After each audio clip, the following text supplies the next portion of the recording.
folks. I'm Craig Lipinski. I'm Seth Castellum. And I'm Chris Dunn. And you're listening to episode 9 of Ludowave Radio, the smooth sounds of video game talk. And I bought a new car! What? I did. That sounds expensive. You should have just gone on The Price is Right. It was. Well, apparently I was reading this article where it's expensive if you're on The Price is Right as well because you have to pay taxes. That's true. You got to pay taxes and, like, ship it or whatever. Right. So that's Just cheaper. Drive that thing home, man. It's a goddamn car. It does you have do to go that. get it. Apparently, you have to go get it because sometimes whatever dealership they strike a deal with might not be super local. You mean you don't get to just drive it off the stage right there? No, apparently it takes months and a bunch of paperwork, and then you have to pay taxes. Ugh. And the taxes would be cheaper than buying a new car, of course. But at the end of the day, I got to pick what I wanted, at least within my budget anyway. So I went with another Civic, which I didn't think I was going to do, but Honda's got its claws in you, man. They do. Well, I try to step back and look at it objectively. I was sort of frustrated with my Civic towards the end there, but I've had it for 11 years, which maybe that's not a long time for a car. I don't really know. It's only the second car I've ever owned. I think but it feels like depends on if you live in a place with like weather that actually like snows and stuff. I think that's a long time for a car. Yeah. It was. It did really well for 8 years, and my loan was on that car was 5 years. That's 3 years where I didn't make any significant maintenance on it and no payments. And then it kind of went downhill after that. Things started going that I kind of feel like shouldn't have started going, like a motor mount. I think it was like 70,000 miles, like one of the motor mounts went. I don't know anything about cars. I'm like the girliest dude you could talk to about cars. I go to my sister for car advice. That's even okay. All right. All right. Well, it made my car feel like a rocket ship on re-entry. Like so it was pretty bad. Mm-hmm. And that was a very expensive fix. But to go 8 years with no problems and then a few problems and then where it ended up at where I had people look at it, they said, oh, there's no problem. But the car rode like shit. It was like making noises and stuff. And I'm like, is it like, are old cars like old people? They just make farting noises and you just accept that because that's where they are in life? Like, I don't know. But I just, with my commute, I didn't want to do it anymore. I test drove a new Civic. And man, they threw that car at me. It's a 2017, so obviously they want to make way for the 2018s. But they took $1,000 off that car. My interest rate is 1.9%.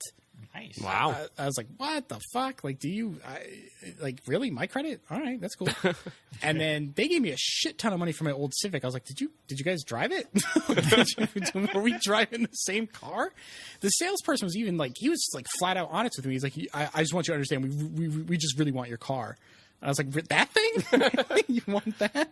What's inside of it? There's like a secret gold in there somewhere, Craig.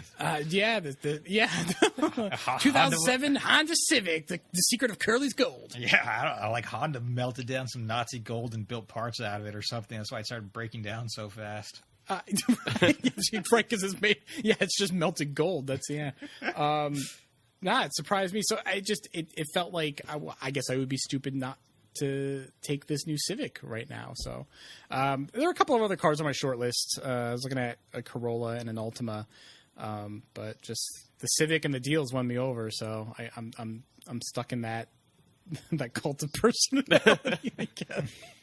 You're going to be known as the Civic guy from now on. And he's probably already known as the Civic guy. I hope not, because I don't know a damn thing about him. I just drive them.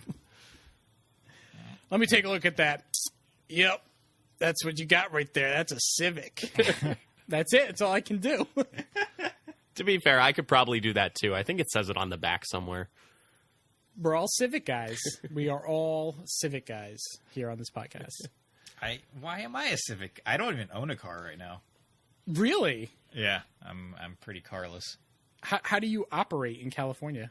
I borrow cars from members of my household.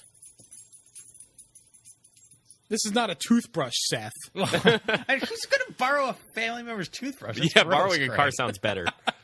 Yes, absolutely. That was a Simpsons joke. I figured both of you would be in on that.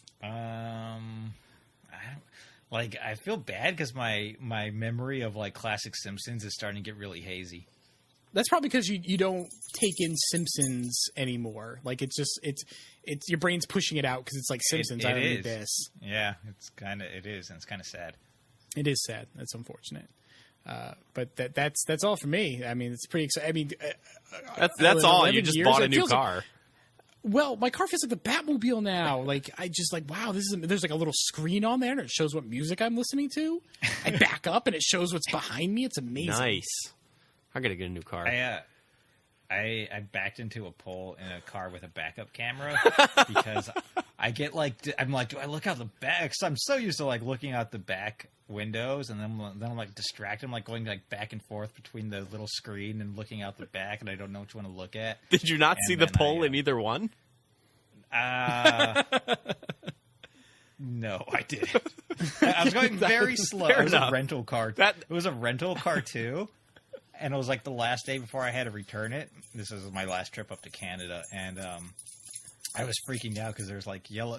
Luckily there's like no dents or anything, but there's yellow paint all up the back of the bumper. And I got on the internet. I was like, "Fuck! How the fuck do I fix this?" And Mr. Clean Magic Eraser. that shit fixes everything. Yeah, and I just fixed it right up. Rental company. There's nothing left. No yellow, so no extra charges or. Didn't have to bring my insurance out or anything. It was all good. So I guess now we know why you don't have a car currently. No, I was in Canada. When I just figured you fucked up your own car. No, it was like a 1997 Saturn. That shit just exploded.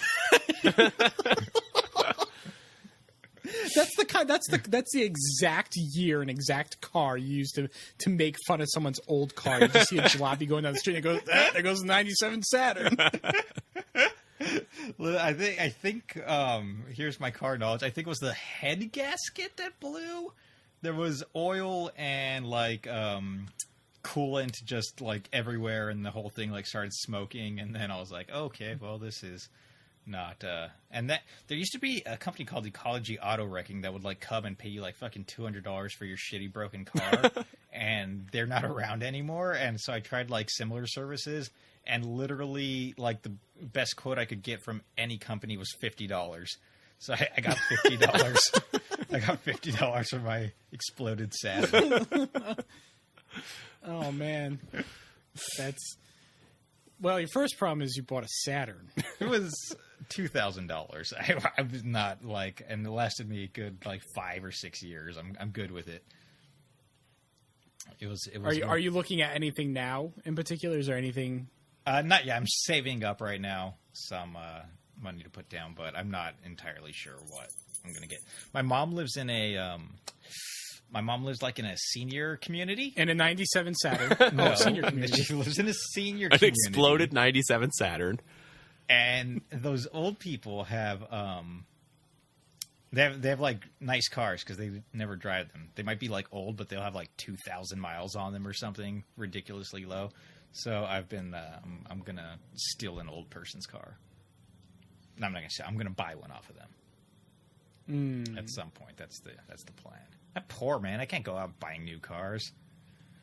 Nah, I completely understand. Cars are expensive. They made it really easy. Like I said, they were just throwing that car at me. I was actually surprised. Like, I mean, I make okay money. I make the kind of money where like it's too much to be humble about, but not enough to brag about. You know what I mean? Mm-hmm. And my credit is still recovering from when I was unemployed.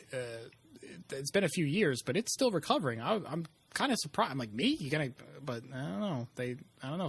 Sometimes you'd be surprised what what a dealership will do for you, I guess. All right.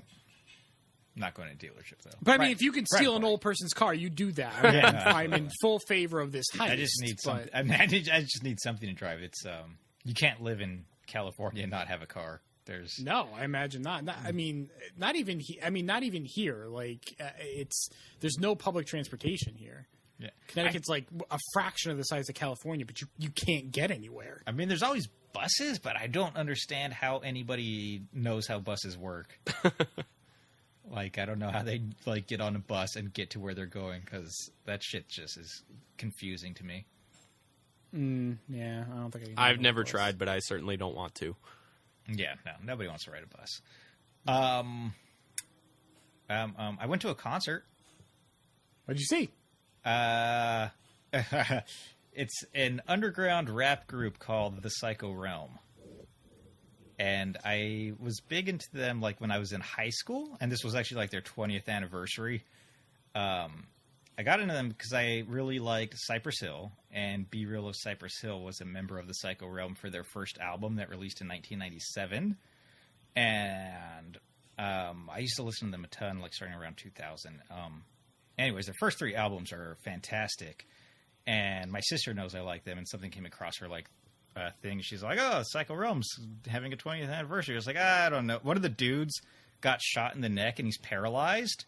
What the fuck? Yeah, he's paralyzed from the neck down. So I was like, I don't want to see that. That's like depressing. I don't even know who they have doing his parts or anything. And then she's all like, "Be Real's going to be there." I was like, "Oh fuck, all right, I'm in." So I went up to Orange County, and I saw Be Real's doing his parts. I'm fine with this. His little high pitched voice. No, because they actually have a different. There was anyway. They brought out the wheelchair dude. They brought out the dude in his wheelchair, and they just like put him on stage, and he just like he's like coming out in a colostomy bag and shit. Kind of. Oh, he's like man. in this big old complicated wheelchair. He had like a chick looking after him and getting him drinks and stuff. I felt bad for him. It was kind of sad. Yeah, that sucks. I mean, I was- make a joke, and that's shitty of me, but man, yeah, that sucks. No, I mean it was kind of sad. But the concert was awesome, and I've never seen that many Mexican dudes like in one venue at a time. They brought out like the concert started at 8:00, quote unquote, and nothing like on the tickets or website or anything mentioned any opening acts. There were like fucking 5 or 6 opening acts.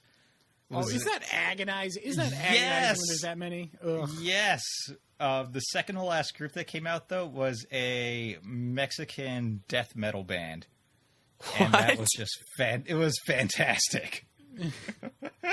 I gotta wonder what sort of bands open for a rap group that's been underground for 20 years. I mean, you ain't coming above ground. You stuck down there you're not coming up at that point. So who's opening? I think the Psycho Realm started their own label, like when they their very first album was on Columbia Records, and then they got dropped very quickly after that. And so then all their subsequent albums were just self-released. So they started their own label called Six Symphonies. And I think it's just other rappers that they have on their own, like little private label that were opening for them. But it was super fun. It was super fun, and I'm glad I got to see them because I used to listen to the shit out of them when I was in high school, and it was really cool to see them up there. Are they just? Is this a Mexican thing? I don't understand why there's so many Mexicans there. Was it because of the Mexican death metal band? I didn't. They're Mexican, yeah, but I didn't know that the fan base was like 99% Mexican.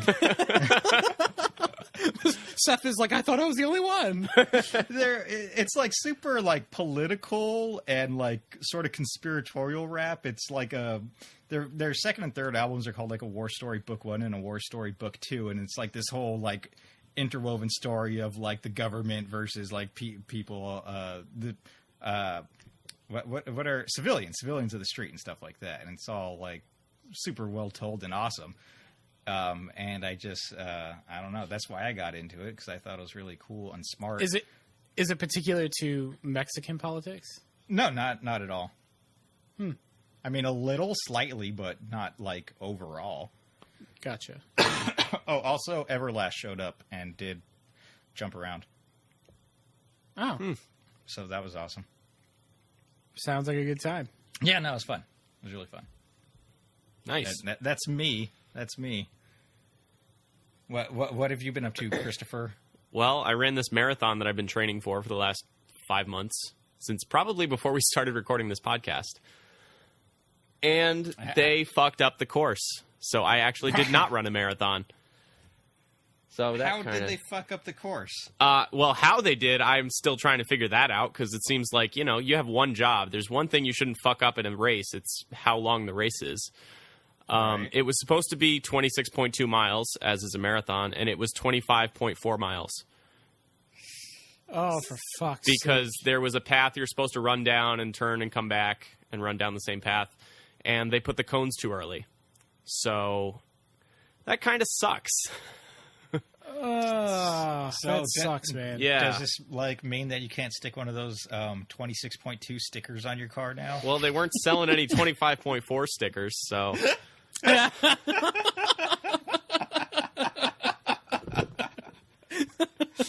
It really does suck, because, I bought, the finisher jacket, and I bought one of the stupid stickers, and now, no, I don't feel like I can use it, because I didn't run 26.2 miles, But you've run 26.2 miles before. Yes, I have. So you finished them. You're a finisher. You're a closer. You closed the deal. Don't worry about it, Chris. Yeah. I mean, this sucks. This sucks. But I wouldn't. I mean, honestly, could you have gone the last 0.8 I'm pretty sure I could have. mile? And that's what I keep telling myself. I keep telling myself, I would have finished in the pace that I set out for myself, and it would have been fine. But there's a part of me that is still like, this really sucks. This is frustrating, and beating myself up. And the worst part is that during the race, at mile 22, I realized something was off, and I got freaked out, and I was worried that I had fucked up and missed a turn somewhere, and I was going to get disqualified or something. So on the one hand, I'm glad that's not what happened. I'm glad that everybody fucked up, I guess. But Really, at mile 22, you could tell that it was 0.8. It was 0.8 of a mile off. Well, for one thing, I didn't see the mile 22 marker, so there's that. I see. And the other thing is, I wear an Apple Watch that I use to track, my pace and my distance and all that stuff. And at mile 21, it was half a mile over what I was actually at. Which, I expect that. I never expect it's going to be 100% accurate. But when I hit mile 23, it was half a mile under. So I realized that there's something off there. So Did you get a refund? not yet, but Are you trying to get one? I'm going to try to get one. I'm going to try to get one. I don't know that they're actually going to do it, because they put on the race and they spent all the money on whatever fucking expenses they have. But I'm certainly going to try. They didn't spend the expenses on fucking counting the fucking marathon. Did they? I agree with that. I feel especially bad if there's anybody who's trying to qualify for the Boston Marathon, because for that one you need to have a specific time in order to even enter the race. And if they spent 4 months training to do this, and then find out the time actually doesn't qualify because it wasn't a full 26.2, then they're really screwed. So Yeah. I feel bad that I didn't get to have my official finishing time that I wanted. But, at least I didn't waste a bunch of money trying to get into a different race that I can't now get into. So, how much does it cost to get into one of these things? This one I paid, I think, $75 or $80. Okay, well, it's not outrageous. No, it's not but I still outrageous. want it But if back. somebody paid that in hopes of getting into Boston, which is then, $150 or $200, and find out they can't do that, and there's not enough time for them to do a different race to qualify for it, then I feel bad. I feel worse for those people than I do for myself. Right, yeah. For me, I'll do another race at some point and make it up. But what was your 25.4 mile time? my time was 3 hours and 50 minutes. And I had been hoping to finish in 4 hours, and I was like, that seems way fast. So, It seems like you probably would have finished. yeah, and that, like I said, that's what I keep telling myself, is that I was on pace to do what I had set out to do, but it still kind of sucks in my head, It's like I'm pretty sure I would have done it, but I didn't get to actually do it, Sorry, So, man.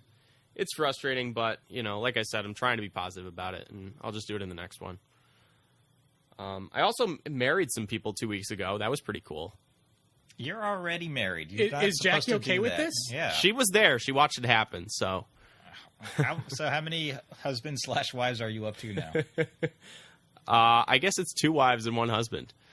Nice. No. Who did you officiate? I officiated the wedding for 2 of my good friends. They live here in Wisconsin, and we went to Vegas, and they had a wedding there. And I was really honored that they asked me to officiate the wedding. They didn't have a big wedding party with bridesmaids and groomsmen and, you know, a best man and all that. So I kind of got to act the best man role. So it's really, really, you know, exciting for me to get to be a part of that. And then at the reception, I got super drunk. So there's that too. Sounds like you.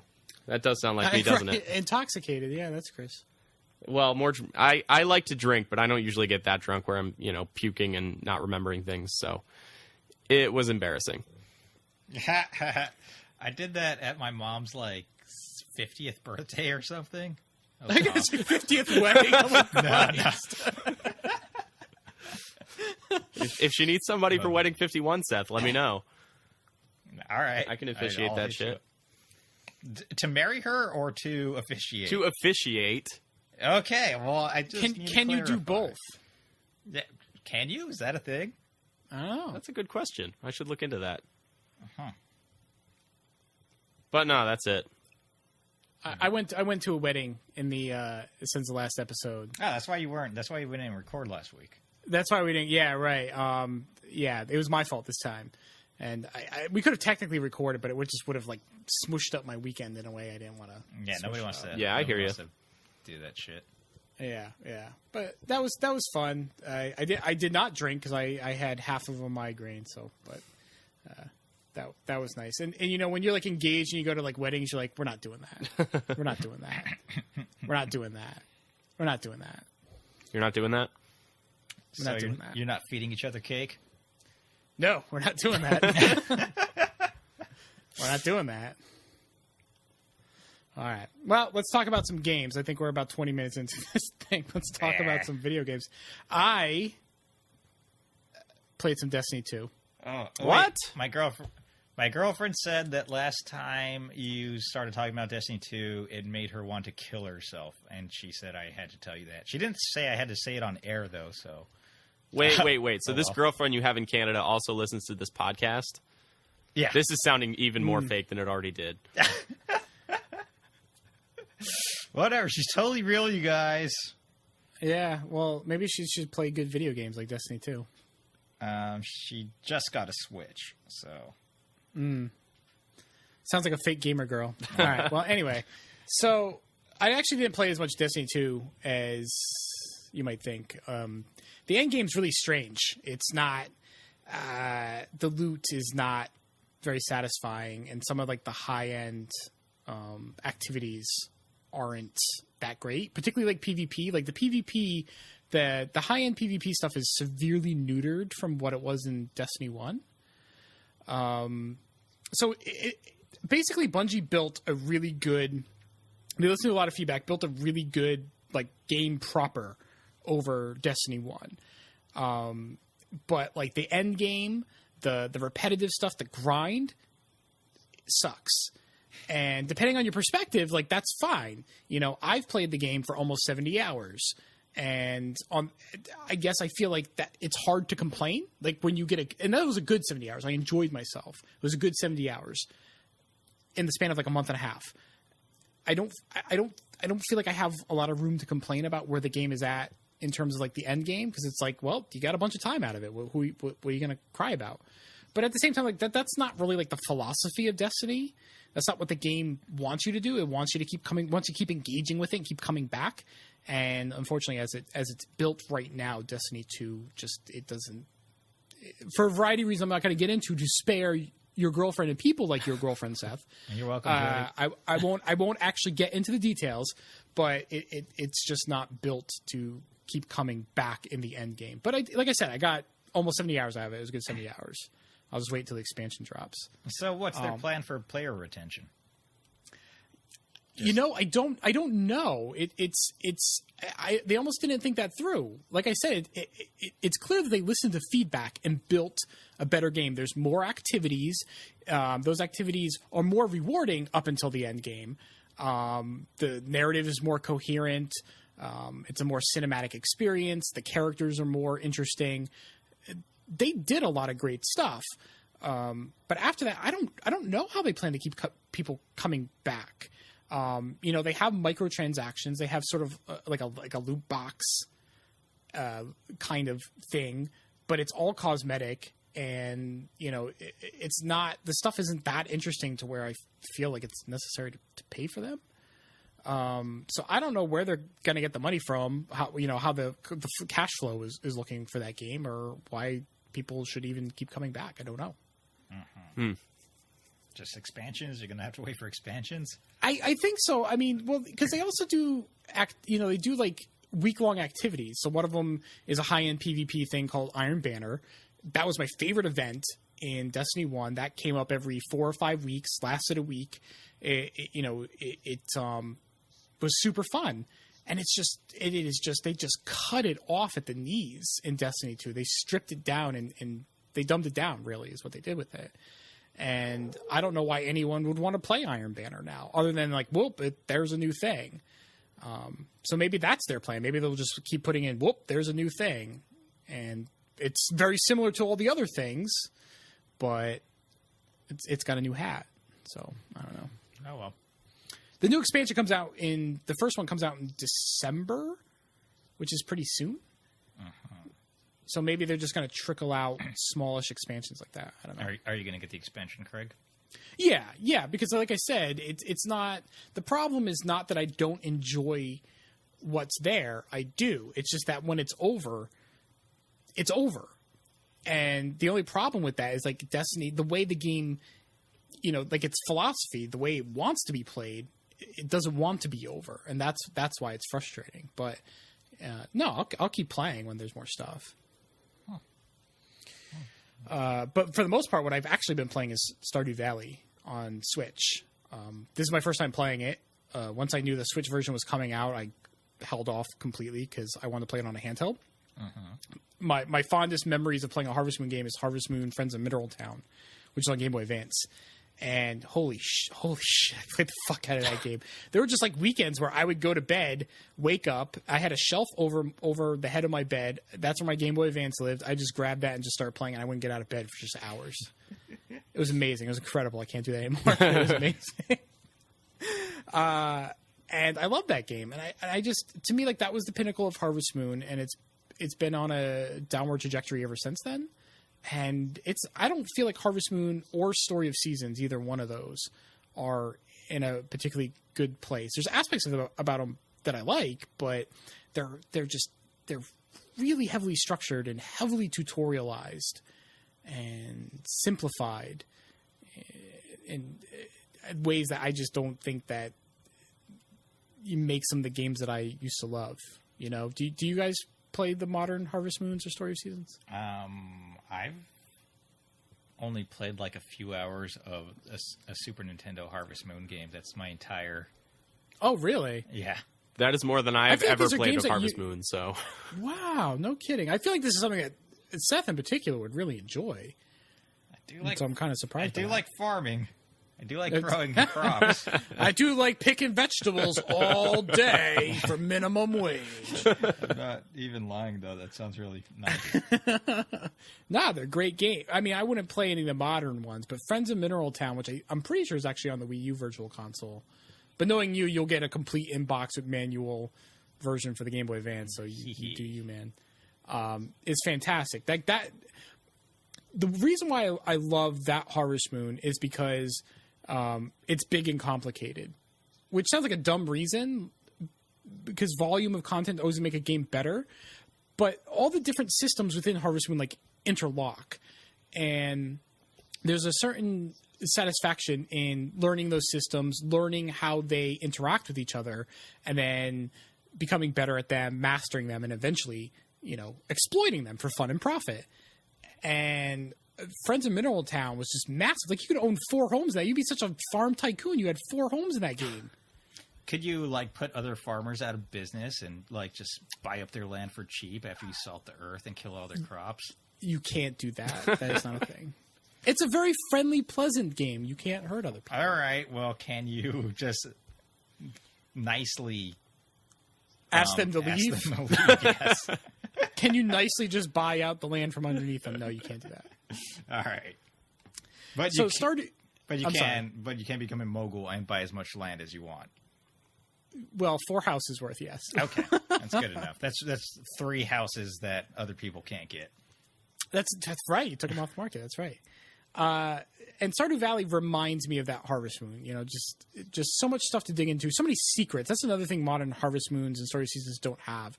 Or just it feels like there could be a secret anywhere, and they just don't do that anymore.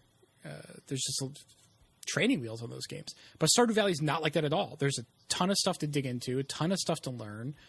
And it's fantastic. It's great. And I'm glad I waited for the Switch version because it feels at home on that. It feels, I can sit there and just kind of sink into the couch, fuse myself to the cushions, and just farm and, watch something on Netflix or whatever. It's really, really good. And it's just, all the more proof that, Harvest Moon and Story of Seasons have completely lost the plot at this point. They're not what people enjoyed about those games anymore. What's the gameplay outside of the farming? Like, what do you do aside from farming? So you can farm, you can raise and take care of animals. You can go mining. Mining is another big part of it. There's actually combat in Stardew Valley, so it's a bit like Rune Factory, which is a spin-off of Harvest Moon. Mm-hmm. There's a little bit of combat. It's not super. The combat's not super involved, but yeah, down in the mines, once you get down deep enough, there's monsters, and you can fight them, and you can equip different armor and weapons and stuff. There's fishing, and it's all seasonal, so there'll be it's almost like Animal Crossing. Well, not almost. It is like Animal Crossing, where certain fish will be out in certain seasons. Certain crops only grow in certain seasons. There's also interacting with the different residents of the village, also like Animal Crossing. And building up relationships with them. And, as you become better friends with people, you get different cutscenes and explore different aspects of their lives. And eventually you can marry someone and have kids with them. Apparently in Stardew Valley, you can even divorce them. And you can actually hire a witch to erase their memory so they never know that you were married in the first place. There's just a great...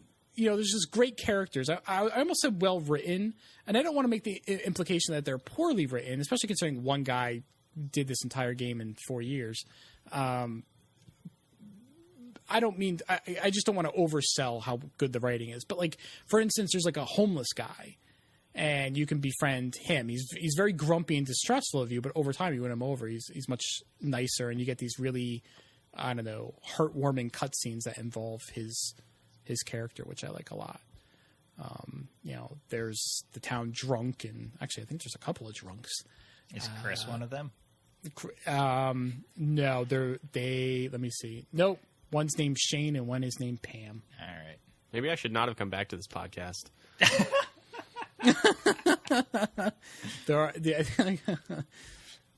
Is this like an open-ended game like Animal Crossing, or is it like something that you can beat? Yes and no. It adopts the structure of older Harvest Moons where after a certain point, I think in this case 2 years, and it's not real time. I would hope. Right. After 2 years, you get evaluated by your grandfather's ghost because it was his farm. Obviously. That's how farm evaluations work. Continue. Right, exactly. Everyone knows this. And you get evaluated by your grandfather's ghost, and I don't know how I'm not there yet in Stardew Valley. I'm still pretty early in the second year, but I imagine it's based on, how much money you made, how big your property is, because you can upgrade your house, you can build barns and all this shit. Your relationships, all that stuff. And then after that, it just keeps going. So you do get evaluated. It's sort of like this soft point where it's like, okay, here's where you're at after 2 years, but then you can just keep playing. So, all right. Open-ended, but with that evaluation point. Mm-hmm. I mean, I've been eyeing the game for a couple years now, or however long it's been out, but I haven't pulled the trigger on it in any place.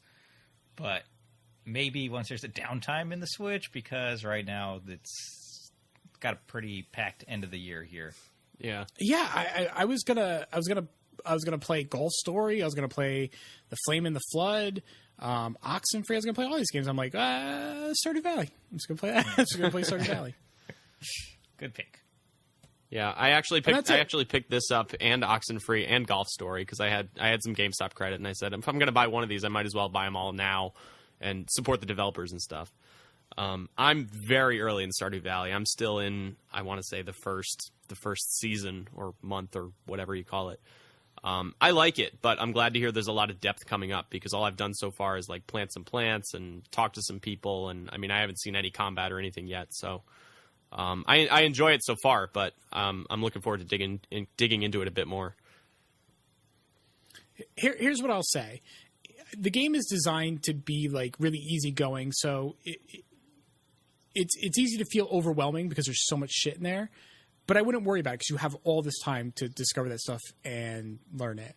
However, I would also say that there's no shame in looking stuff up in the wiki because of how big it is, and if that's going to help your enjoyment of the game, don't be ashamed to like look shit up. Mm-hmm. Yeah, I've looked up a few things already, and I mean I think that a lot of it gives you enough direction, but there are times where you say that the Harvest Moon games were heavily tutorialized, and I'm not feeling that here. There are times where I'm not getting a lot of information at all, and I don't feel bad looking things up at all. So. Yeah, like this game's like, fuck you, figure it out, city boy. Yeah. And again, I mean, my understanding is this is supposed to appeal to people who played Harvest Moon. I mean, I'm also reading Jason Schreier's book that you talked about on the last episode, Craig. And I read the chapter about Stardew Valley and how, the developer was a big fan of the Harvest Moon games, and he felt much the same way you do about the series now. And he wanted to, go back to the way it used to be and develop a Harvest Moon game that he wanted to play. And I don't have that history with Harvest Moon. So, I mean, I definitely don't feel too bad looking things up and trying to, figure out the best way for me to get, from A to B, as it were, because I don't have that basis. So I don't know what I'm doing at all. I still look shit up. I still look it up. No shame. I mean, I'll look up a lot of stuff, just enough to be like, oh, okay, and then point myself in the right direction. Yeah, that's basically what I'm doing. I mean, I don't want to spoil the whole game for myself, but I don't want to be sitting here trying to figure out what to do. So, right, exactly, yeah. Yeah, but I'm enjoying what little I played of it, and I'm definitely looking forward to digging into it more. But that's it for me. What else have you been playing, Chris, in addition to Stardew Valley? Other than Stardew Valley, the biggest thing I've been playing is my Super NES Classic because I was one of the people lucky enough to actually get one.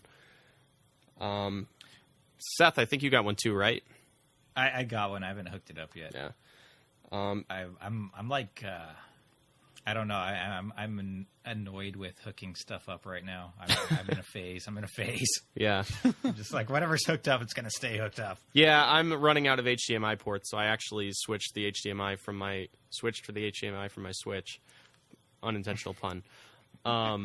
And just plugged the USB into the back of my TV because I'm running out of outlets as well. But I really like this thing. I bought an NES Classic as well, but I initially bought that basically just as a collector's piece. I thought that it was cool that it had the retro packaging and, hey, it looks like a cool mini NES, but, it's got like Ice Climber and not as many, I think, really interesting games as the Super NES does.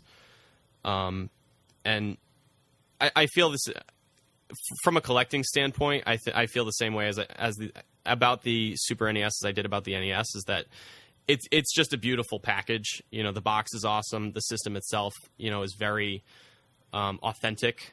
It looks like a Super NES. The plastic feels the same way the plastic on the Super NES feels. Pushing the buttons to turn on the system just feels. It takes me right back to the mid '90s when I was playing the Super NES every day. So does it make that click sound? It does. Nice. And I love that about it. Can I just mention that the North American SNES is perfectly cute and adorable, and the purple and gray scheme is awesome, and everybody else in the world who hates our SNES is mean. You're all mean bullies. I don't know what the fuck their problem is. Like, they're both good-looking machines. That's what I don't understand. Like, I think they both look good. Yeah, I have no hate on the European and Japanese. Yeah, design. I mean, my preference is towards the North American one because that's what I grew up with. But even apart from that, I still think it's a fine-looking machine. Yeah, no, I totally agree. I mean, I think the Japanese one and the European ones are great, but I mean, a lot of the reason that I bought this machine, I mean, I can play most of these games anyway, but I bought it, for the nostalgia, and that sounds like a lame reason, but you know, turning it on and hearing that click when I push the power button, it really does take me back.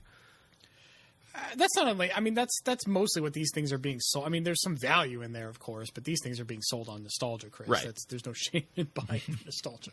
If I thought there was shame in buying nostalgia, I mean, I wouldn't have bought so many virtual console games as I have and all that stuff. So Good point. I don't really have any shame about it, but I mean, I do think it's a great package, you know, and it really does replicate that experience of playing it on the original system, you know, from pushing the button to the feel of the controller. You know, I remember when we originally talked about this, I was concerned that they weren't going to have, you know, the convex and concave buttons, and they do. You know, the controller feels completely accurate to what I remember. You know, I'm not the type of person. I have all my old systems, although I haven't played them as much as I would like. You know, a lot of the games, when I play old games, I play on Virtual Console, or I play on my 3DS, or I play on my Wii U, or I, you know, download something on PSN or something like that, or the Mega Man collection or what have you. It's just more convenient. Yeah, I play mostly for convenience. You know, it's nice to take my 3DS out and play it outside of the house, or, you know, play on the Wii U gamepad, or just play on, you know, the TV that's in my living room versus going downstairs to the basement and playing on my CRT.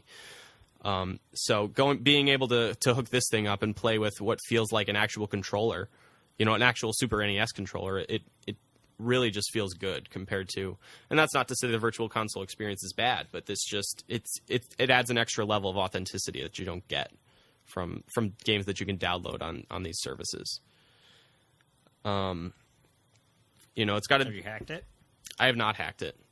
Okay. I mean, I've thought about it because, you know, there's some games that I would like to be on there that aren't, but I mean, at least for now, I mean, there's 21 games on there. There's plenty to keep me busy for a while. Right. A few of the games on there, I mean, I haven't played. I've mostly been playing Yoshi's Island because the cartridge I have, the battery's not what it once was, and it doesn't save so good. And that game's not on Virtual Console, so I haven't played that probably in 15 years before this. I mean, I have the GBA version, but that version, you know, has some issues with, you know, the screen size, and the music isn't great and all that. I'm looking forward to revisiting Super Mario RPG, which I haven't played in I don't know how long. That is on Virtual Console, but I still haven't played it in a while. But yeah, I mean, there's plenty of games on here to keep me busy for a while before I even consider hacking it. And I probably won't hack it because I'd be, you know, one, I'm a goody two shoes, and two, I'd be worried I'm going to break it or something. I feel like hacking it like turns it into like Steam. It's just you're just gonna pile a bunch of fucking games on there you're never gonna play anyway. Yeah, and I mean one of the biggest things I think is that, you know, Nintendo puts such care into their emulation typically. You know, and if I download things, they're probably not going to be optimized as well as something that Nintendo put on there anyway. So that's going to take away from that authenticity that I'm feeling. You know, you play something like Star Fox and it's got all the slowdown that it had, you know, 20 years ago. So. Or it's a testament to how awesome the emulator is that it can run all these games just fine. I'm definitely gonna stick games on it probably. I think you could only fit like 70 SNES games on it. Oh boy, only right? That's Yeah. it. Well, with the NES, since the games are so tiny, you could like basically fit the entire catalog on the NES Classic. You're never gonna play those. I don't even understand. No, this of course madness. not. You're never gonna play those games. Of course not. It's the option. Yeah. But no, I don't even know. I'm gonna play Star Fox 2 and then give it away to my girlfriend or something. The option. Yeah. It turns these consoles into like OkCupid. It's just like I'm gonna stare at my options. I just want them on there. It makes me feel good. Yeah. I mean, I do think it's too bad that like Chrono Trigger's not on there, and Donkey Kong Country 2 isn't on there, and Illusion of Gaia isn't on there. There's a few things I really would have liked to be included, but I mean, there's so many good games for the Super Nintendo. They couldn't include them all, and I think there's a really good selection on here. I think Illusion of Gaia doesn't work with the emulator. That's what I have heard, you know. So I'm glad I have a cartridge of that. But I hope they get that working, because I would like to play that on my nice big TV and sit back and actually put some time into it. I played a bit of that a couple of years ago and never finished it because, again, it's inconvenient for me to hook up my Super Nintendo and, you know, play on my CRT in the basement, you know, away from my wife and by myself and all that. So, you know, things like that make a system like this really, really good for somebody like me. And Jackie doesn't want to sit in the basement with you and watch you play 30-year-old video games? Our basement's also not very well insulated, and I live in Wisconsin, so it's not great for like 8 months of the year. But no, she doesn't want to do that either. But anyway, the thing that I've been playing the most of on this thing, like I said, is Yoshi's Island. And that's a game I have a lot of nostalgia for. I played a ton of it, when it first came out. God, 22 years ago now at this point. I feel so old. I played it with my sisters. We always, took turns. I mean, it's a one-player game, but that's what we did with a lot of games. We just take turns playing one-player games, and we had a lot of fun with that. But I haven't played it in so long because I don't play my old systems, and it's not on Virtual Console or anything. So I was really excited to revisit it. It's still a beautiful game. That crayon art style holds up incredibly well. It's just gorgeous. And I think it's still maybe one of Nintendo's most gorgeous games, and one of the most gorgeous games I've ever seen, really. But Yoshi's Island is so fucking pretty, and it's like the subtle way they use like the 3D polygon shit mixed in with the game just every here and there for like doors and like spinning wood and everything, and it just all melds very good. The art's pretty, the animation's good, the 3D stuff is awesome. I fucking hate that game though. It is so boring for me to play. And I'm sure it's not a problem for most people because most people could just like play through the levels and enjoy it.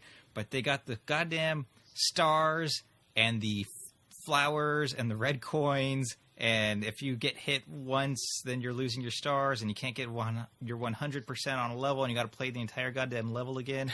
And the game infuriates me. Well, one of the things I was going to say is that, because I haven't played this game in so long, I kind of forgot how there's a lot of like platforming challenges. I think I look back on this game and I think, it's it's about exploration and it's slow paced and you can pick up the flowers and the red coins and stuff. And then there's like the shy guys with the red coins that drop out of the sky and disappear after a second, and you got to be quick to get them. Or there's so many points where you can get hit easily and lose a star and get screwed over, like you said. Literally any boss. Yeah. Any boss in the entire game, you got to like play it perfect or you're doing the entire level over again. Yeah. One of the things about the Super NES Classic that's nice is it does have that rewind function, so you can rewind 30 seconds and undo that if you want to. Which comes in handy for something like this where you can be screwed over with such a little thing, and it can be so annoying to have to replay the entire level. I try not to abuse the save states and the rewind function and stuff like that. But, if I get to a final boss and I lose 1 star, I'm not going to feel too bad about redoing it, Mm-hmm. But yeah. Also, the last boss is fucking awesome in that game. Yeah, I do remember it being awesome. I'm about halfway through it now, but I'm looking forward to playing through some of these tougher levels. That was like a jaw-dropping moment when I was a kid, and I finally hit that ending. I was like, "Holy shit!" Like, I feel like that's around the time when video games started getting like really big and surprising. I guess surprising with the NES. Like, I wasn't really surprised by anything, mm-hmm. And then even a lot of the early Super Nintendo stuff. But no, that last boss in Yoshi's Island always sticks out to me. Yeah, Yoshi's Island does a lot of cool stuff with the graphics. Like you said, it uses some of the polygons in a really good way. I played the first level of Star Fox so I could unlock Star Fox 2, and that game uses the FX chip, and it does not look as pretty now as it did then. Let's say that much. It never looked pretty. That game was always butthole. It was an interesting look. It was never a good look, though. I wasn't a huge fan of it back then, but it doesn't look good now. It's not appealing to me now. But Yoshi's Island uses a lot of like graphical tricks. There's the doors that flop down in front of you. There's the Raphael the Raven fight in, I think, World 5, where you're running around a circle and the whole world spins around you. Right. There's the touch fuzzy get dizzy where everything waves around when you touch those guys, and it's like you're on drugs. Amazing effect. There's a lot of cool visual effects in this game. I think the whole game is a testament to Nintendo's art direction, but it also, a lot of it is what they could do with the technology at the time too, and just using it in the right ways. versus Star Fox. For all that art direction, I still don't understand why Yoshi looks like a dumpy little fat asshole in that game. Because they wanted him to look like a dumpy little He fat looks asshole. dumb as fuck in that game. He looks like he looks dumpy. Yoshi has always looked dumb. I don't know what you're talking about. Did you see that Nightmare Fuel like skinny Yoshi from like early prototype Super Mario World? I don't think I've seen that. I think I have. It came from like a sprite sheet, and he was like super thin. That wasn't even like Super Mario. That was like an NES Yoshi like design or something, wasn't it? Oh, was it? It was terrible, but yeah. I mean, of all the Yoshis in production, Yoshi's Island, Yoshi can suck it. Let me ask you a question, Chris. Sure. Because I haven't played Star Fox. I haven't played the original Star Fox in, I don't know, 15 years or something. What does that frame rate feel like these days? It is awful. That is... I mean, I played the first level of Star Fox just so I could unlock this Star Fox 2, and I have not played any more, and I have not played any Star Fox 2 because it is rough. What makes that game so difficult is there's no aiming reticle. Yeah, no. Yeah, that's true too. I remember when I was doing, I mean, this is years ago, when I was doing like a series of reviews for Star Fox on YouTube. And I remember going back and playing that to capture footage for it. I'm like, what the fuck? Ugh. Like, you have no idea where your stupid triangle is pointing in that 3D space. In the space levels, you could go first person, right? Or could you go first person in any level? I'm pretty sure it was only particular levels. Yeah, okay, so let's just be the space levels. Because I remember playing the space levels in first person whenever I could, because it was just made the game easier to, like, shoot at things. Yeah, I never owned Star Fox when I was little. I mean, I think, honestly, playing the level on the Super NES Classic is probably the most I've ever played of the original Star Fox. That Corneria music will get you fucking pumped, though. Like, Oh, if it's you got had to good grade music that for game sure. based on that music, you're like, fuck, this is the greatest game of all time.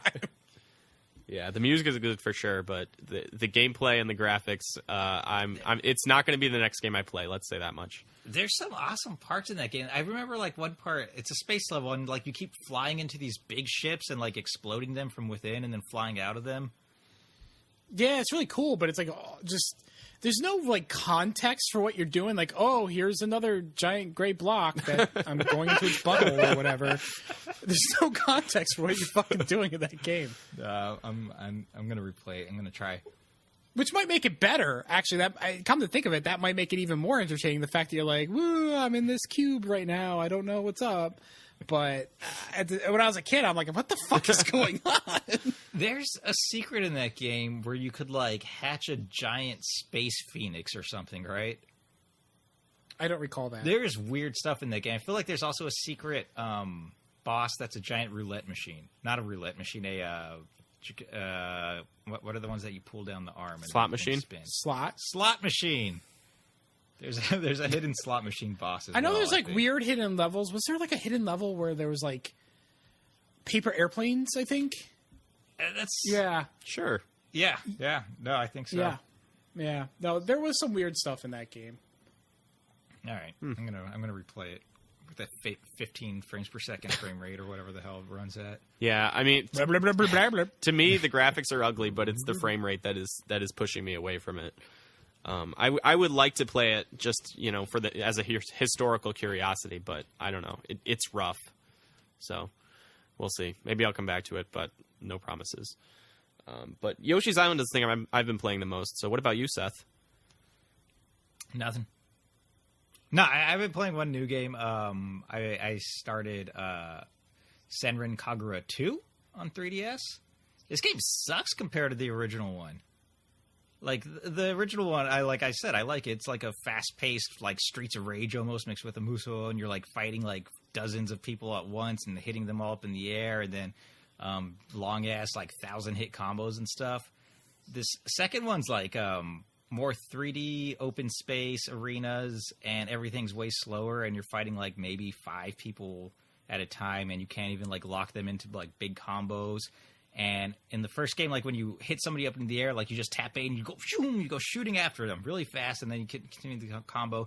This one, when you hit somebody in the air, like, the character like throws a dagger at them and then jumps into them. It's very slow. It just feels really slow and clunky compared to the first game.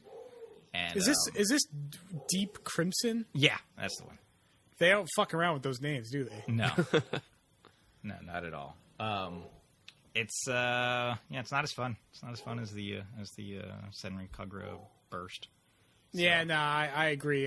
That's where the series lost me. Like for me, I could always say with the first game, yeah, okay, it's kind of like a gross, tawdry game, but the brawling is genuinely fun if you like brawlers, right? I mean, it's not going to win anyone over, but if you like brawlers, yeah, sure, it's fun. And then I played Deep Crimson, and I'm like, Yeah, like there's just no fun gameplay to go with all the bullshit, with all the. Wait, you just have just rampant, sexy little girls. Yeah, that's it. That's all the game has left. yeah, it's not as good. It's funny though because this game is obviously way more visually demanding, and like the Burst, the 2D-ish one, only runs in 2D. There's no 3D except for like on transformation or clothes ripping scenes, and even then like the system struggles with it. And this one's like fully 3D everywhere, like super nice character models. And this game runs really nice. So I mean, the developers got a better hang of the system. They just lost their game. Yeah, but having like a ability. really nice like graphical engine doesn't always translate to like a solid mechanical engine. No, right? not. I mean, like I feel like but I feel like they swapped their priorities. Before they had like a decent game in there with a really shitty engine. Now they got a good engine and a. I'm not even so sure that you could say they swapped the priorities. It sounds like the priorities were always to the boobies, Seth. So I'm not even so sure they swapped anything. That might be true. That might be true. The priority is definitely in the boobies. I mean, there's no. They don't beat around the bush with this series.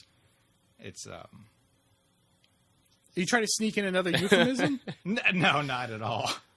It's just, yeah, they know what they're making and selling and advertising. There's no they do. Did you get the Bikini Splatoon one? Bikini Splatoon one. Oh, I did. That came in the mail. Yeah, I haven't played it. What is that called? Peach Beach Splash. That's such a dumb name. It's fun to say. That is like, well, Peach Beach is fun to say anyways. And reminds me of the Mario Kart level on GameCube. Okay, all right. No, Peach Beach Splash is a fun name to say. They should have named it with an emoji to make it really hip, like peach emoji, beach splash. No peach emoji. And then you got the actual like butt imagery. You can't avoid it. Anyways, I'm trying to wrap up Rabbids before Odyssey comes out. I'm like in the last world of that game now. It's getting really hard, actually. Again with the euphemisms. No, oh my god, I am done with this podcast. This is the last recording.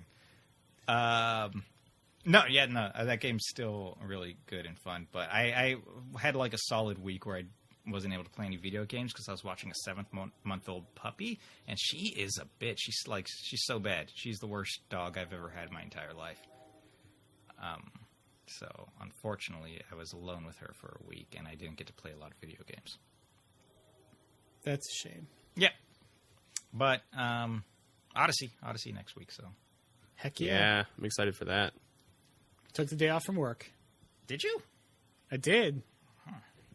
I have personal days that don't carry over, so I got to use them up. So Right. it just seemed like a good time to use that. Stranger Things 2 comes out the same day, so it just seemed like a good day to use it. Nice. I can't Chris. wait for Stranger Things. Yeah, you want news? Yeah, Are we doing me neither. news? Let's talk about some news. Yeah. Stranger Things. Wait. We had a new Switch update this week. Right. Which added video recording that you can share to your Facebook and Twitter. You know, you can record up to 30 seconds of footage, which seems pretty cool. I mean, I saw a lot of this, people were posting footage of the cool stuff they were doing in Zelda back when that first came out. And I was wondering how they were doing that, but I'm glad there's now a native way to do that. Do you guys think you're going to use this at all? I would say just like when cool stuff happens in like Splatoon or Mario Kart or something, I will definitely hold that button down. Yeah, if it gives me a way to do the Luigi death stare, then I'm down, so... What platforms can you share it to? I know I read Facebook and Twitter. Not sure beyond that. Probably like Oh, probably like YouTube. Twitter's the only place I want to share it to anyway. Yeah, I imagine YouTube too, but Twitter's the big one, I would think. Can you copy it to your SD card like you can with the pictures? I don't know. Okay. Maybe. It only works with certain games right now, right? Yeah. Right now, I believe it's Zelda, Mario Kart, ARMS, and Splatoon 2. And Why is that? I don't know why that is. I know that in they put out a patch for Mario Kart at the same time that enabled this functionality, which I think is weird. You'd think it'd be a system level thing like the screenshots, Yeah. but fucking Nintendo can never do shit right. It's actually surprising what things are in Nintendo systems are system level things and what things are not. yeah. And so, like, maybe the screenshot functionality is part of the SDK for developers. Like, maybe that's something that they have to add to the game. Like the Wii remote, when you press the home menu when you're playing a Wii game, and that goes boom, boom, and the menu comes up, that's not a system level thing. The system's not doing shit. There's like a TI-83 calculator in there. It's not doing anything. That's part of the game. The game's doing I that. noticed that because some games would like have it with this fucked up like aspect ratio, or some games would have it really blurry. Huh. And like, what is going on with that Wii menu? Yeah, when you tell it to go home from there, it just soft resets the system. The menu's not running underneath that game. Like, the system can't do that. Huh. That's interesting. I never knew that. But yeah, it's interesting that they had to put out an OS update and patch the games for this, but you know, Nintendo gonna Nintendo. Yeah, it's probably a little bit of both. It's probably a little bit, you know, the console has to do something, and then the games have to do something to talk to each other or something. It's cool that they're doing things like this, though, because, I mean, for the longest time, Nintendo's been the butt of the jokes when it comes to online, and I don't know that they've quite caught up to everybody else, but, you know, they're getting there. Well, I would say that how easy it is to do a screenshot with their system is forward thinking in some sense, but I mean, this is still behind the times. Like, I can do way more than this on my PS4. I can broadcast from my PS4 if I wanted to. You know, that's way more than a 30-second clip. That's true. So it's cool. Don't get me wrong, but I mean, even when they do cool new stuff like this, they're still behind. Yeah, no argument from me, but I'm glad they're still adding things. You know. Yes. So. Yeah. Anyway, EA is shutting down Visceral Games. You know, the developers of Dead Space, and this kind of sucks. You know, I don't know what they've been. I know they've been working on a Star Wars game. I don't know what they did between that and Dead Space 3, but you know, I really like the Dead Space games, and it's too bad that they're getting shut down. But I guess that's the way it goes when you work for EA. I don't really have any attachment to the studio. It sucks that they're getting laid off, but I heard Jason Schreier tweeted something basically implying that the Star Wars game was not good. That's why they got shut down. Yeah, he said it was a mess. Yeah, I mean, you could say EA is going to EA, but if your studio's not putting out a good game in the course of 3 years, because we haven't seen this game. This game's been in development for over 3 years. We haven't seen a damn thing. I mean, I don't mean to sound like a callous asshole, but why am I going to keep you on the payroll if that's the case? That's a fair point. I mean, it sucks though, because like a big single-player Star Wars game sounds great. And now this is probably going to fuck up with its development at least somewhat, if it comes out at all. Better fucking. It's still coming. I mean, they said that it's still coming out, right? They said it'll be shipped. They can say whatever they want. They're not gonna like. I don't think they'll cancel the game, because then that like with Disney that puts like a bad look on them with the license holder, you know. Well, yeah, I mean, but that's all the more reason why they just say whatever right now. They don't want to like rock the boat with investors or business partnerships or whatever. But once people forget about it, it was like, whatever. I mean, if they're canceling Star Wars games, though, I don't know if Disney's going to want to work with them in the future. Yeah, but they're still doing the Battlefront. I mean, that's coming out. Yeah. That's coming out like now-ish. Right, and that I would imagine that probably makes more money than a single player game, if I had to guess. Yeah. I mean, the whole situation is just kind of shitty all around. It is, yeah. No, it's a shame people lost their jobs. Yeah, when you get a whole studio getting shut down. Yep. Did you guys see the sort of like sub narrative that went along with this on Twitter, where people are lamenting the death of single-player games? Nope. I did see that. Yeah, that was going around a little bit, but I don't. To me, that seems a little bit premature and knee-jerk because I feel like there's, even though the industry's changed quite a bit over the past decade or whatever, a lot of multiplayer-driven games, a lot of shared world kind of games. There's still a lot of single-player games. I don't feel like there's any shortage of those. No, not at all. I mean, I feel like the only difference is that maybe the multiplayer games are more prevalent. And there's more people talking about them. But, I mean, if that's what people are into, then, of course, they're going to get more prevalent and people are going to talk about them.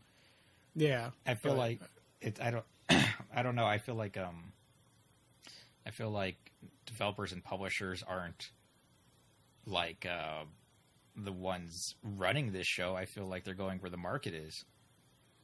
Yeah. Well, yeah, I thought about that too. I thought that, sometimes publishers try to push the envelope and see what they can get away with. But if the market wasn't responsive, they'll retract it pretty quickly.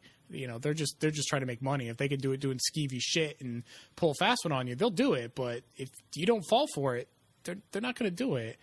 And I feel like like you said, there's publishers go where the market goes. If the money's there, if the money's in loot boxes, they're going to do loot boxes. All these people complain about loot boxes. Well, maybe the people complaining about the gambling aspect of it, I can understand. But just the idea that loot boxes are in games, I don't have to tell you, man, people are obviously buying these things. Overwatch's entire, business model is based on loot boxes, and it's doing all right. Yeah, but I mean, otherwise, I don't feel like I am in any shortage of single-player games to play. No. I mean, you got to know. I mean, Nintendo, I would say Sony first party, indie games, Bethesda, every 6 years when Rockstar releases something. Yeah, no, there's plenty there. Yeah. Even Ubisoft. Ubisoft is one of the bigger publishers. Their stuff, I mean, there's multiplayer and online components, but Far Cry, Assassin's Creed, I mean, they're largely single-player experiences. Yeah. Don't forget about Square. Them too. Yeah, I mean, exactly. There's no shortage of this. I don't know where that narrative came from, but I'm surprised you didn't see it, Seth, because I saw quite a bit of it on Twitter. Yeah. I don't pay attention to Twitter that much these days. It kind of melded together with recent complaints about like loot boxes too. I did see I saw all of that, definitely. Yeah. I don't know how I feel about that. I feel like people pose some good arguments in regards to how they trigger people with gambling addictions.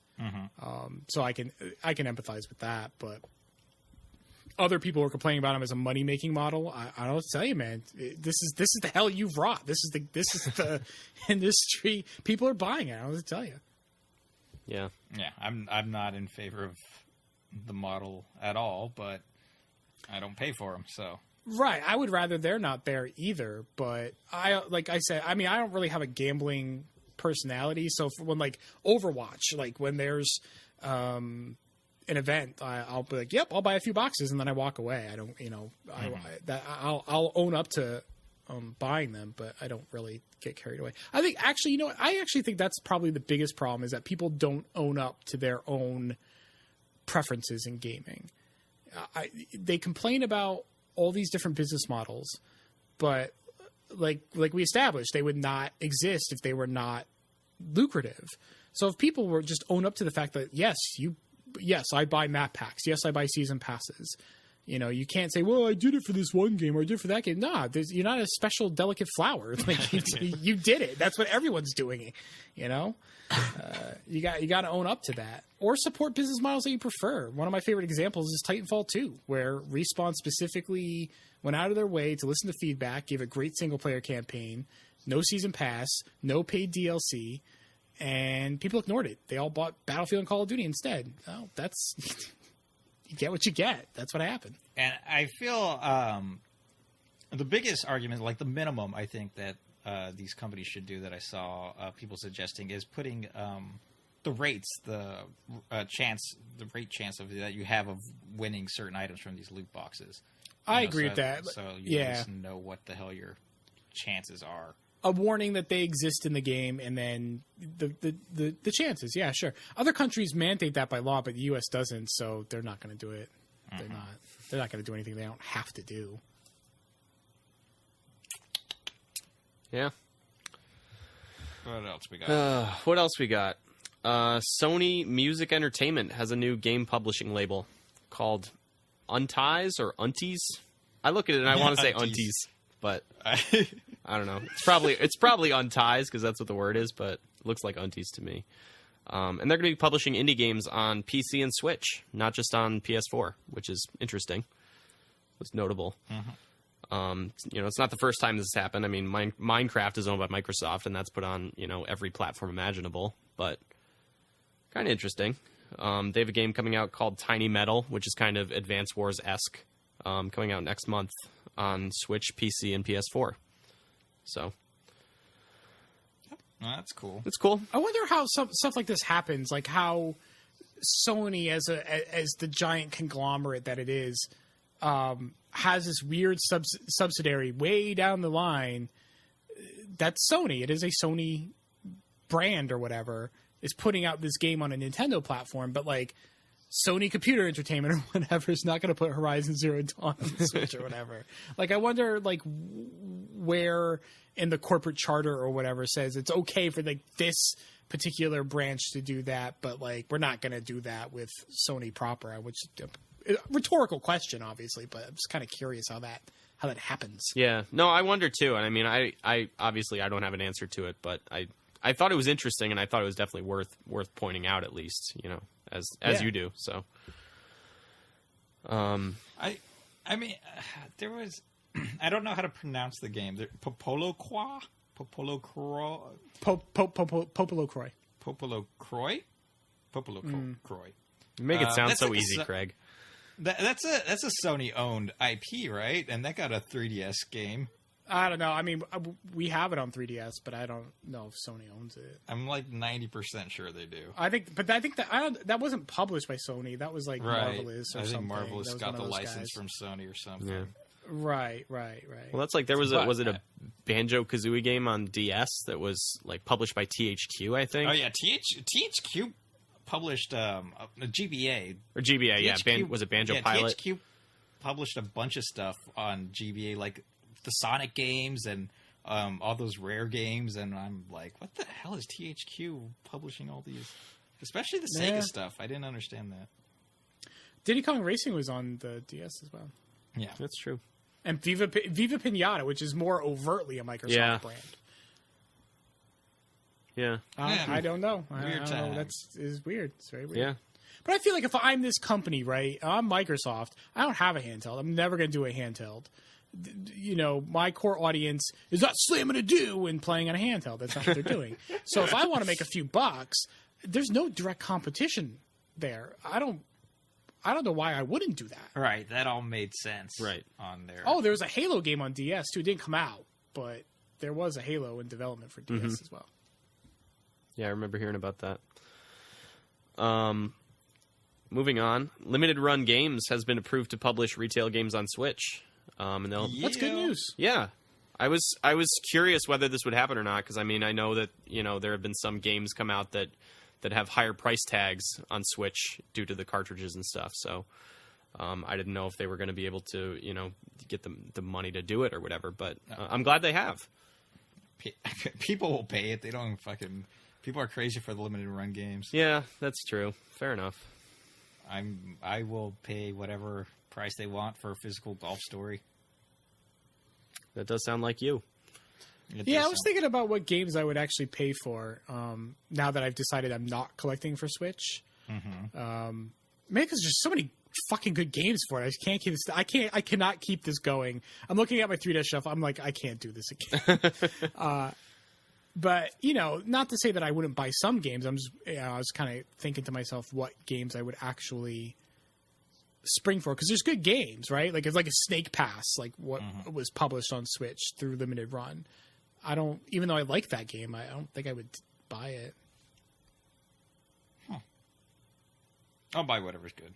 You'll buy whatever. Like if they did I'm 3DS, I would be broke. Like I I'm wouldn't their have a new audience. car right now. Like all my car money would go to limited run 3DS games. Yeah, I think the reason they didn't do 3DS is just because they like to release them worldwide, and obviously 3DS is region locked. Yeah, that's right. that makes sense. That and they probably Nintendo just wasn't equipped to handle something like that. I'm sure with the 3DS. All right. Yeah. I'm glad they are equipped to handle it on the Switch, though. You know, Yeah, it's good more news. and more. I mean, I'm glad the Switch is selling well. I'm glad they're getting things like limited run games. I'm glad that, you know, some of the bigger publishers that you don't normally see on Nintendo platforms are releasing games like Bethesda, even if they are much later than other consoles. I think it. And a lot of the indies are seeing great success on it too. Like Flame in the Flood. Like all these developers seem really happy with how their games are performing on there. Yeah, and like I said, that's why I picked up, you know, the 3 games or whatever that I did, because I want the platform to succeed. I want indies to do well. You know, indie games I think are some of the best ones out there right now, and the Switch seems to be a great place for it. So, Absolutely. and that brings us to our last story about sexual harassment at Naughty Dog. So, bringing it to a down note. Former environmental artist at Naughty Dog claims that he was sexually harassed by a lead in 2015, and the environment became toxic, and he had a mental breakdown and was fired right after he told HR. And they offered him money to not disclose the terms of his termination and not talk about it, and he refused. That's so fucked. This is fucked up. Sometimes you never know who HR is like whose side HR is on. Like is it for you or is it for the company? You know what I mean? Like whose best interest do they have in mind? You know, in some companies, you just don't know. You go and you go like, hey, there's something wrong here, and like HR just might want to protect the company and not you. Yeah, a lot of these stories you hear about these bigger companies, it seems more like HR is more like PR. And I mean HR should be there to protect the employees, not the company itself, and it's a shame. Yeah. Yep. Honestly, I hope all this shit's exposed. I mean, obviously, this is something that happened a couple years ago, and there's not. I'm sure David Ballard doesn't have like proof immediately available, and that's probably what makes it harder for everything to come out when you don't have. But no, I'm fucking glad everybody's coming up and speaking up about all of this, thanks to that fucking Harvey Weinstein shit. Yeah, And I'm really glad about this too. I mean, the more people who come out and, say their experiences, the more that these fucking creepy assholes will be exposed. And I think that's the bottom line that needs to happen. What's that other Naughty Dog example you have there, Chris, with the Polygon writer? I did not have that, did I? I threw that in. Oh, was that in Seth's email? Yo. Tell us about it, Seth. Sure. Polygon. She used to write at Polygon, and now she writes at The Verge. She says that when she, and I think Megan Farokmanesh is her name, and she said that back when she worked at Polygon, and she went to interview a Naughty Dog developer, he asked her if she, quote, fucked all her sources like on House of Cards after she introduced herself as a reporter. That's so scummy. Right? That person probably thought that was he thought he was hilarious. Do you fuck everyone? Do you fuck your sources? You fuck your sources like on like I could totally see the dude just being completely oblivious, but it's so shitty Right. and it's so unprofessional. To somebody you That's just not- met too, like Yeah, especially I mean, yeah, that's incredibly inappropriate, but especially to somebody you don't fucking know. Mm-hmm. I mean, I'd say that to you guys, but I'm not going to say it to somebody I've never met. exactly. You say it's unprofessional, but I feel like a lot of this industry in particular, maybe other industries too. I'm not as close to them as I am this one, but this industry is not very professional in general. Yeah. Like, it's a general sense. I mean, even removed from like the sexism or the misogyny or the racism or whatever might be underlying in there. It's just it's a very informal industry. From the people who make the games, the people who write about games. It's not a very professional Yeah, once I think you get out of corporate, yeah. But, like, still, just as a human being, you got to know that there's certain shit you don't do. Oh, Right. sure, yeah. It's lacking tact, man. I mean, I'm me, and I know not to do shit like that. Yeah. Ugh. And I mean, as Harvey Weinstein shows, this is not exclusive to our industry, but I mean, this industry is full of stuff like this. It's got to go. I don't know where this stuff comes from, man. It's this shitty, like, I think like any industry that's built up primarily with dudes and then slowly like start incorporating women into it, and then they get those like good old boys club type vibe. Yeah, it's just yeah. really, it's like really, it's shitty. It's just shitty. Suddenly, dudes lose their mind and forget how to fucking act Yeah. around human Like, beings. oh fuck, I got to be like a decent person now. Ugh. That's not how we used to do it. Yeah. But then you'll get the subset of the audience or whatever that will, if not defend this, at least minimize its impact, which I think is also part of the problem. Mm-hmm. Yeah, no. I mean, I've seen people like, well, why didn't she come out and say this to Naughty Dog like right away? Like, what are you gonna like go to Naughty Dog and be like, hey, one of your employees has said some shitty joke to me? Like, no, I mean, and that's like victim blaming too, you know, and that makes people not want to come out. And like when you go like, oh, how come this dude didn't say something? Like, there's fucking Hollywood millionaire stars who weren't able to speak up. That shit's intimidating. It's like, and even when you do, it doesn't go anywhere. Like the guy, our first example, I don't know, I forget his name. David Ballard. David Ballard. You know, he spoke up and fuck all happened. Yeah. So, I mean, clearly even speaking up doesn't even get you anywhere then. So. No. But, I don't know, just everybody needs to speak up about this shit, and it just needs to get course corrected like fucking hardcore. Absolutely, it's way overdue, and I would hope that more of, people who call themselves gamers, like the audience, is on board with that. Who are not resistant to this. You can't be resistant to this. You can't. There's no excuse to be resistant to speaking up about sexual harassment and stamping it out. Yeah, no, and just don't be shitty to people. Please, just don't be shitty to people. You'd think that wouldn't be so much to ask. You wouldn't need to say it, but apparently you do. The thing is, a lot of people couch it in jokes, and they may even mean it as a joke. But for some people who have never figured out what punching down is, it's just not going to go away. They're just going to keep doing it because like, oh, I'm just joking, But you might be joking, but because there's so much there's so much serious shit going on regarding what you're doing. It's indistinguishable from that, and so maybe don't do it. I'm trying to picture like one of these people who maybe it's just even inappropriate comments or jokes, like you're saying, Craig, and just seeing their employee be physically uncomfortable and still like continuing to do it like day after day. Like, how do you do that? Like that it's like so fucking cringy to even like think about to me, and I just don't even know what type of person can keep going with that even after you could see how uncomfortable you're making another person. Some people just don't pick up on cues, or they ignore cues. Yeah, well, they're not very good at social cues. It's not cool. No, absolutely not. I don't know, man. I'm not very good at social cues, but I've never been an asshole like this.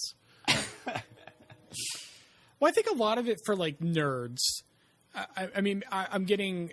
I don't know. I'm painting a bit broader of a brushstroke here, but I know that when I was a teenager, which was back in like the late '90s, I don't know if I actually made any kitchen jokes.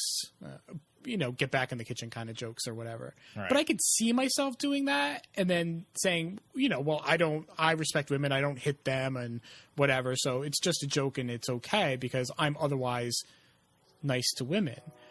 And that's the sort of 15-year-old mindset, right? Mm-hmm. Yeah. I've definitely been there as a teenager. and I think a lot of nerds are and beyond nerds, right? But I can only speak to nerds because that's what I was.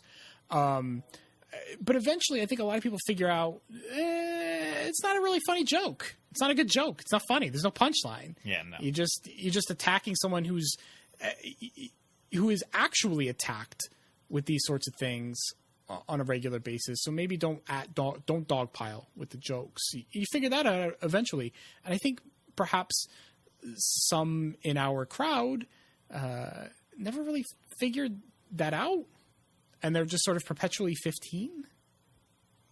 I mean, I could. I feel like I see that a lot. I feel like No, I see that a lot. It's just sort of the stunted growth in that regard. Yeah.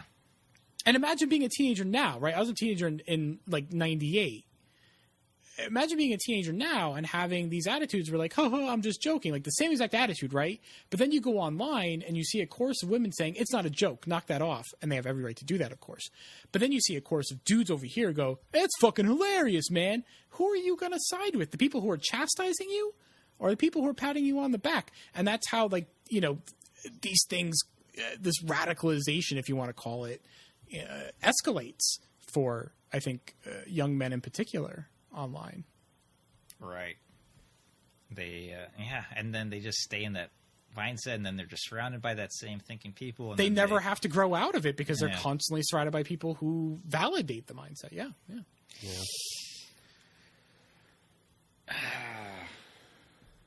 Like, I don't think I would ever become that shitty, but honestly, I don't know if I was a teenager now. I hate to say this, but I can't say for sure. I like to think that I wouldn't.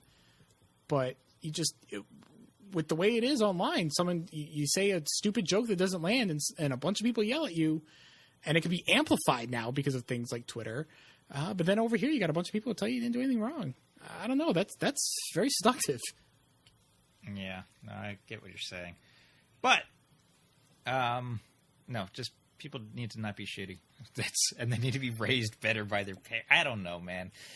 I don't know where. Yeah, there was like a Slate or an Atlantic article, and I remember reading it, and it was very interesting. But the headline says it all. It was something to the effect of, "I don't know how to explain to you that you should be nice to other people." And Yeah. I think it was more political. I think it was more about like, socialized like healthcare and education, like every other country on the fucking planet has. I think it was more geared towards that. But I mean, it's broadly applicable. Like it's here too. Like just don't be a dick. It's the easiest thing in the world, and it's fucking great. Yeah, no. I mean, I have nothing to add to this because I can't think of like any way to fix it at all. Obviously, if there was an easy fix, it would be out there. So I don't know. It's just a bad situation all around. That's one of the limitations of having a generic three white guys podcast is that, you know, we don't really have these experiences. So, 2.5. I went to the Psycho Realm concert, Craig. 2.5. That's right. That's you are indeed mocha colored. So I guess that does count. Thank you. Yeah. That's all I got. That's a downer to end on, huh? Is that how we're ending this podcast? Don't be shitty, people. Don't be shitty. And then obviously don't fucking touch people who don't want to be touched. Oh yeah, absolutely. That goes without saying. Apparently it doesn't. So no, don't fucking right. touch people who don't want to be touched. All right, yeah, we are saying that. If you were going to, listen to us and don't. Do not do it. And guys, fucking it's like an after school special. And if you were going to, we probably don't want you listening to us. Let's after school special this. If any of our younger listeners are, there's probably two of you. If you know somebody who's a different sex, race, culture, religion, whatever from you, and tells you that you're being shitty to them in any way, shape, or form, your reaction is going to be like, oh, it's not a big deal, blah, blah, blah. That's perfectly fine. That's going to be your reaction. You're going to get defensive. People get defensive real easily, especially at that age. But just think about it afterwards, after you're cooled down and not in defensive mode, and just think that maybe they might actually have a point because they're coming from a place where you have never been and will never be. So just try to see shit from their side. Yeah. Just kind of defer to other people's experiences. Like if you say a joke that's tangentially racist, as a lot of people do, look, and someone of color, even a white dude, just says, "Hey, man, like, don't do that." Just, give it a second. Get over that initial reaction of like that defensiveness, and just give it a second, and just maybe listen. Just maybe don't do that in the future. You know. All right. Well, this is a really awkward way to end this podcast. That's.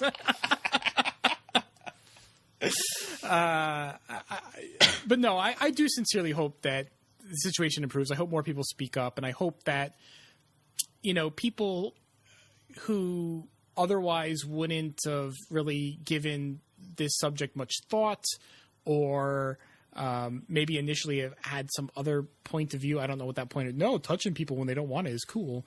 I don't know what that point of view might be, but if you had another point of view, I just hope people give it some thought. Like, just be cool to other people. That's it. The end. The end. The end. Is that all we have for the podcast then? Yeah, that's it. That's it. All right. It's been we have a really long outro and I forgot it. So I want to thank everyone for listening. You can find us on SoundCloud. It's soundcloud.com/Ludowave Radio. You can subscribe, you can download, you can stream, you can like us. You can find us on Apple Podcasts. You can find us on Google Play. You can find us on Stitcher. Anywhere where you get your podcasts. And please leave us a review, particularly in Apple Podcasts. Is very helpful. You can also find us on Facebook and Twitter @Ludowave Radio on both. Thank you to Morning, Moon, and Mercury for our theme song. You can find more of his stuff at morningmoonandmercury.bandcamp.com. You can find me, Craig, on Twitter. I'm at TV and Lust. I'm also at TV and Lust on Instagram. Seth, where can people find you? I'm on Twitter at Seth Castellum. Chris? And I'm on Twitter and Instagram at @eChrisDunn. At the man who didn't finish the marathon. You son of a bitch. He finished a race. It just wasn't a marathon. That's what he said, and he's right. And we're out. Bye.